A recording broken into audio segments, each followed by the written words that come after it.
ଏଇ 3-4 ଦିନ ହବ ତାପମାତ୍ରା ବଢିବାରୁ ଖରା ବହୁତ ଜୋରେ ହଉଛି ଆଉ ଗଛପତ୍ର ନା ଏକଦମ ସେ ଝାଉଁଳି ଯାଉଛି। ସେଥିପାଇଁ ମତେ 2 ଟାଇମ୍ ଗଛରେ ପାଣି ଦେବାକୁ ପଡୁଛି। ଆଉ ଆଜି ସକାଳେ ଯେତେବେଳେ ଛାତ ଉପରକୁ ପାଣି ଦେବା ପାଇଁ ଯାଇଥିଲି ଏଇ ଛୋଟ ଗଛରେ ପ୍ରଥମ ଥର କରିକି ଗୋଟେ ସୁନ୍ଦର ଫୁଲଟେ ଫୁଟିଥିଲା। ଗତ ବର୍ଷା ଋତୁରେ ହିଁ ମୁଁ ଲଗେଇଥିଲି ଏଇ ଗଛଟା, ମାନେ ଡାଳରୁ ଲଗେଇଥିଲି ଆଉ ଆଜି ଫୁଲ ଫୁଟିବାର ଦେଖି ମତେ ବହୁତ ଖୁସି ଲାଗିଲା। ଛାତ ଉପର କାମ ସାରି ତଳକୁ ଆସିକି ଦେଖେ ତ ମୁଁ କିଛି ଅନଲାଇନରେ ଅର୍ଡର କରିଥିବା ବେଡସିଟ୍ ସେ ମଧ୍ୟ ଆସିକି ପହଞ୍ଚି ଯାଇଥିଲା।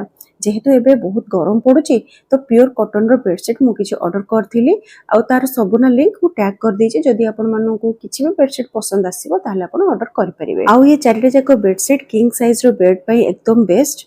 आउ चारटे जाको बेडशीट अफोर्डेबल प्राइस मध्ये रहिछि। आउ ये सब तक बेडशीट ने मते बहुत पसंद आसिला, किंतु जोटा मते बेसी पसंद आसिला माने व्हाइट बेडशीट ता मते बहुत भल लागिला। तेणु मु से बेडशीट को प्रथमे मो बेड रे पके देथिली। तो ए सब बेडशीट भितर आपण मानन कोटा भल लागिला निश्चय जणेबे। तो आज पई रहउछि हर हर महादेव।